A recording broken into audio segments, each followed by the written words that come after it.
우리 함께 사도신경으로 우리의 신앙을 고백하겠습니다. 나는 전능하신 아버지 하나님 천지의 창조주를 믿습니다.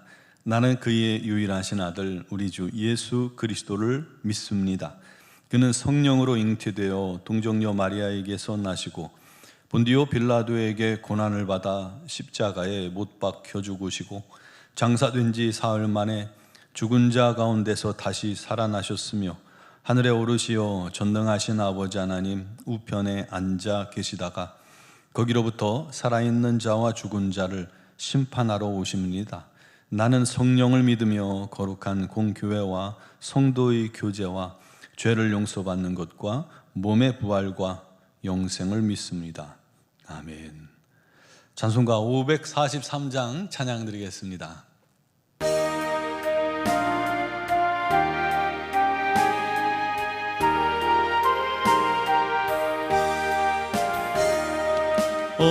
어려운 일 당할 때 나의 믿음 적으나 의지하는 내 주를 더욱 의지합니다.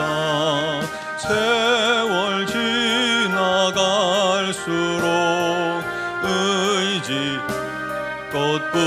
의지껏뿐일세 무슨 일을 당해도 예수 의지합니다.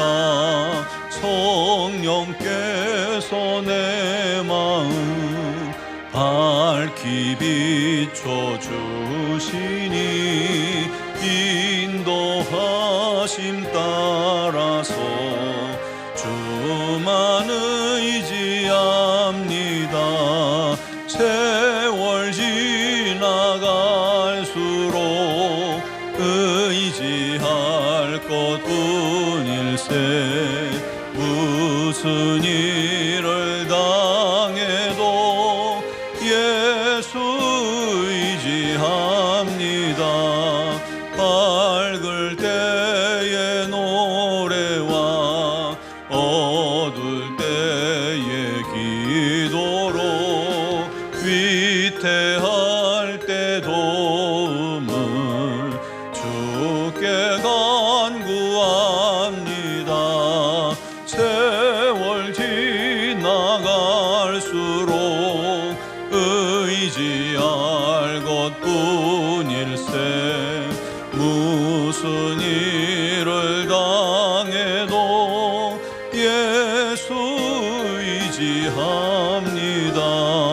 생명 있을 동안에 예수 의지합니다. 천국 올라가도록 의지할 것뿐일세 세월 지나갈수록 의지할 것뿐일세 무슨 일을 당해도 예수 의지합니다.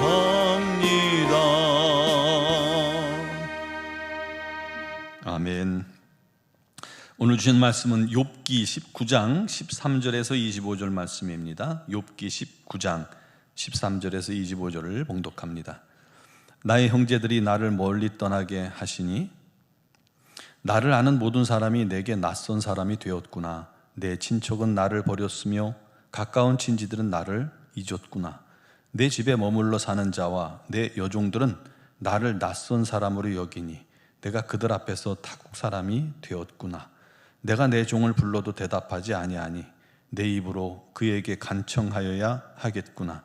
내 아내도 내 숨결을 싫어하며 내 허리의 자식들도 나를 가련하게 여기는구나. 어린아이들까지도 나를 업신여기고 내가 일어나면 나를 조롱하는구나. 나의 가까운 친구들이 나를 미워하며 내가 사랑하는 사람들이 돌이켜 나의 원수가 되었구나. 내 피부가 살이 뼈에 붙었고 남은 것은 겨우 잇몸뿐이로구나. 나의 친구야, 너희는 나를 불쌍히 여겨다오. 나를 불쌍히 여겨다오. 하나님의 손이 나를 치셨구나. 너희가 어찌하여 하나님처럼 나를 박해하느냐. 내 살로도 부족하냐. 나의 말이 곧 기록되었으면, 책에 씌어졌으면, 철필과 납으로 영원히 돌에 새겨졌으면 좋겠노라. 내가 알기에는 나의 대속자가 살아계시니 마침내 그가 땅 위에 서실 것이라. 아멘.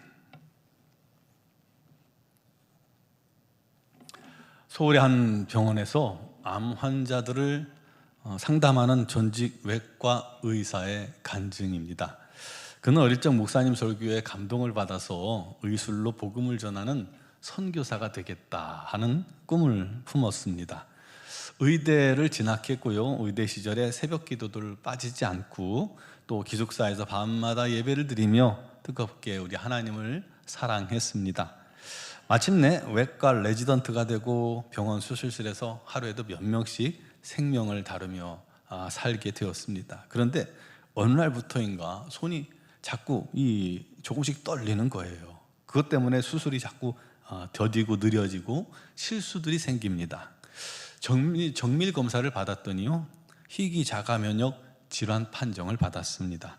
손끝에 있는 이 세포들이 신경을 공격하는 병이었고, 그를 통해서 의사로서 이제 앞으로 다시는 수술을 할 수 없는 상태가 된 겁니다. 그는 그를 위해서 금식하며 기도했습니다. 하나님께 눈물로 매달렸습니다. 하지만 손은 더 떨렸고 기도는 응답이 없었습니다. 결국 그는 의사 가운을 벗고 맙니다. 주님은 내가 필요 없으신가 보다. 그는 하나님도 사람도 다 싫었습니다. 어느 날 밤새 고열로 응급 수술을 받게 되었습니다.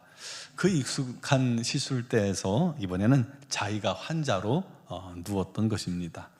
마취가 됐든지 의식이 몽롱한 상태에서 그는 하나님께 물었습니다. 하나님, 정말 저를 떠나신 건가요?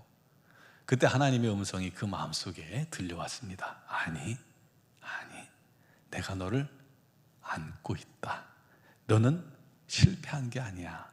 내가 너를 다른 길로 데려가는 중이야. 그는 깨어난 후 그 음성이 생각나서 많은 눈물을 흘렸습니다. 하나님은 떠나신 줄 알았더니 바로 거기에 계셨던 것입니다. 가장 가까이에서 침묵 속에서도 그를 꼭 끌어안고 계셨던 것입니다.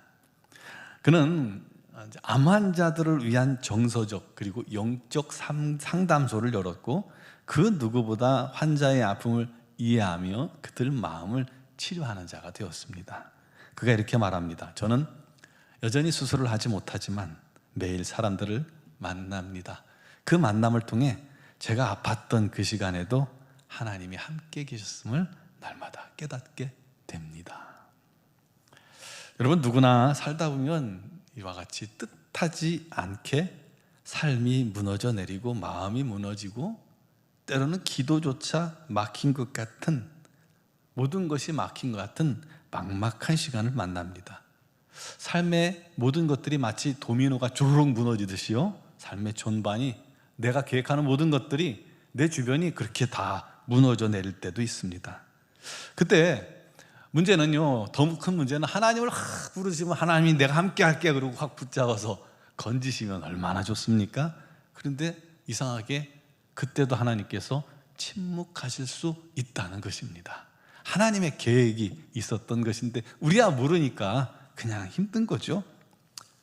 믿음의 큰 시련과 시험이 찾아올 수밖에 없겠죠. 그렇게 되면요. 그러나 그때도 우리가 기억할 것이 있습니다. 그것은 하나님은 침묵 속에서도, 우리가 좌절의 깊은 곳에 있을지라도 오히려 우리 믿음을 한 차원 더 끌어올리고 계신다는 거예요. 우리를 붙드시고 침묵 속에서도 우리를 인도하셔서 이렇게 밀어가시고, 어려움 속에서도 다시 미루셔서 우리의 믿음을 성장하게 만드신다는 것입니다. 오늘 말씀에 친구들이 욥을 위로하겠다고 찾아왔지만요, 오히려 욥의 마음을 더 괴롭혔고 마치 의로운 재판장인 양, 하나님인 양 욥을 판단하고 재단하고 죄를 인정하라고 회개하라고 막 다그치죠. 죄가 있기에 고난이 온 거라는 친구들 그 주장이, 물론 진리로 따지면 틀린 것은 아니잖아요. 하지만 욥에게는 맞는 말이 아니에요. 지금 죄 때문에 고난이 온 건 맞지만요, 모든 사람에게 다 똑같이 일괄적으로 적용할 수는 없는 것이라는 겁니다. 그러므로 친구들이 욥에게 주장하는 진리는, 욥에게는 항상 하나님 앞에 거룩하게 살려고 노력했던 욥에게는 마치 폭력적으로 들린 거예요. 욥은 모든 것이 무너졌습니다. 희망도 사라졌고 형제들과 친척, 지인들도요 어느새 욥을 외면합니다. 심지어 종들조차, 그렇게 순종적이던 종들조차 뭘 물어봐도 대답도 안 하고 픽하니 가버려요. 아내도 업신여기고 동네 꼬마들도 업신여기고 욥을 조롱합니다. 친구들은 오히려 욥을 미워해요. 저게 죄를 지어가지고 저런 재난을 만나고 어떻게 뻔뻔하게 죄 없다고 저러냐, 우리를 왜 이겨먹으려고 하냐, 왜 자기 주장밖에 안 하냐, 그러면서 미워하는 마음이 생겼어요. 그가 사랑했던 사람들이 마치 원수인 양 욥에게 토라져서 행동했습니다.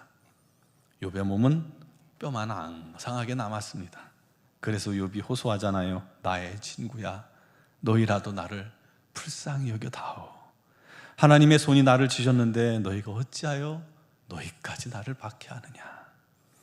그러나 깊은 고난에서 그는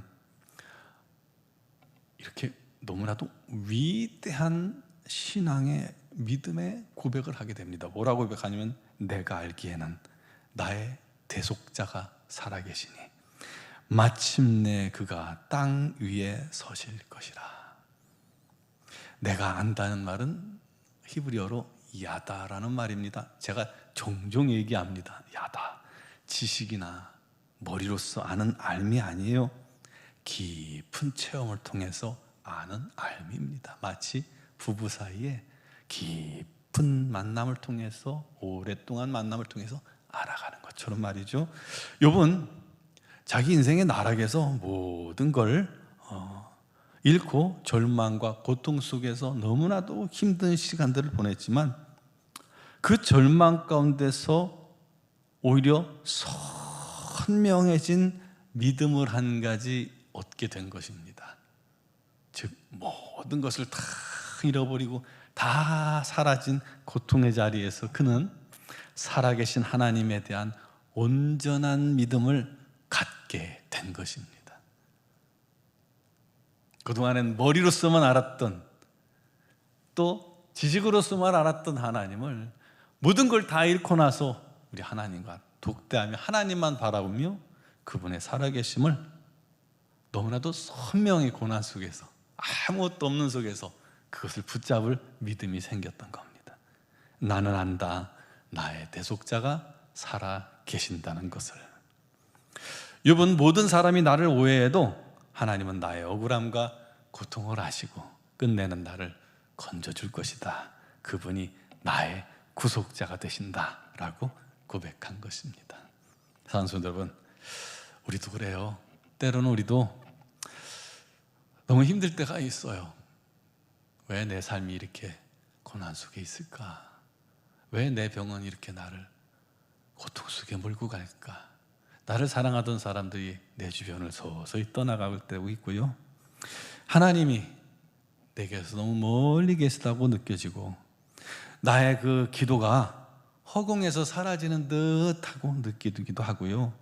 우리 삶이 사방으로부터 무너져 내리는 공포 속에 눈물이 마르지 않는 시간을 보낼 때가 있습니다.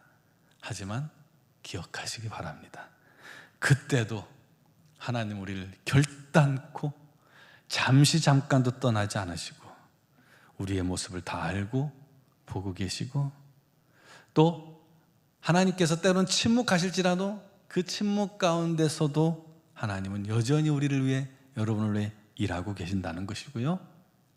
그 속에서도, 나 혼자인 것 같은 그 속에서도 하나님은 우리의 손을 붙들고 계시고 우리를 품에 꼭 끌어안고 우리의 삶을 인도하고 계신다는 사실입니다. 그리고 너무나도 힘들고 이 끝이 없는 이 어려움 속에서도 마침내 우리를 구원하시고 회복시켜 주실 것이라는 것입니다. 여러분, 이 믿음을 굳게 붙들기 바랍니다. 고난의 깊은 곳에서도 오직 그렇게 내 생명 다하도록 하나님만 의지하는 믿음, 하나님만 바라보는 믿음 갖고 우리 하나님께서 인정하실 때까지 기도하는, 그리고 회복하심을 볼 때까지 기도하는 저와 여러분 되기를 주님의 이름으로 축복합니다. 기도드리겠습니다. 고마우시건 하나님, 살아계신 하나님, 우리가 어둠의 깊은 곳을 헤맬지라도 내 주변이 다 무너져 내리고 의지할 것 하나 없이 모든 사람이 나를 외면하고 나를 비난하고 조롱할지라도, 내가 가진 모든 소유를 다 잃어버릴지라도 오직 하나님 한 분은 우리를 결단코 떠나지 않으시고 우리를 멸시치 않으시고 외면치 않으시고 여전히 우리와 함께 계시며 붙들고 계시고 우리의 대속자가 되시고 구원자가 되신다는 것을, 나와 함께 계신다는 것을 온전히 믿게 하여 주옵소서. 지금도 고난의 심연 가운데서 고통 속에 눈물 흘리는 지체들이 있습니까?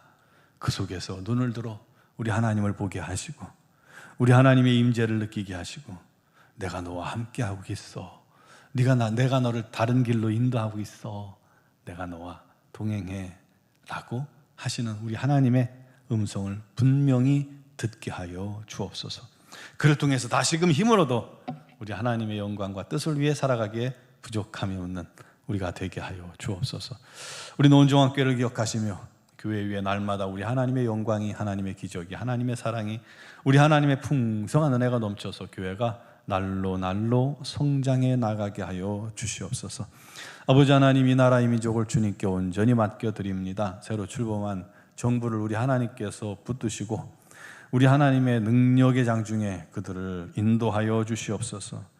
아버지 하나님의 뜻 안에서 지혜롭게 행하게 하시고 진리를 떠나지 않게 해주시고, 혹시 죄 가운데 있거든 우리 하나님께서 쳐주시고 바른 길을 거둘 수 있도록 인도하여 주시옵소서. 아버지 하나님, 대통령에게 지혜를 주시고 은혜를 주시고 결단함을 주시고, 아버지 죄를 허용하지 않게 해주시고 오직 맡겨진 일을 따라 나라를 위해, 민족을 위해, 우리 하나님의 영광을 위해 살아갈 수 있게 하여 주시옵소서.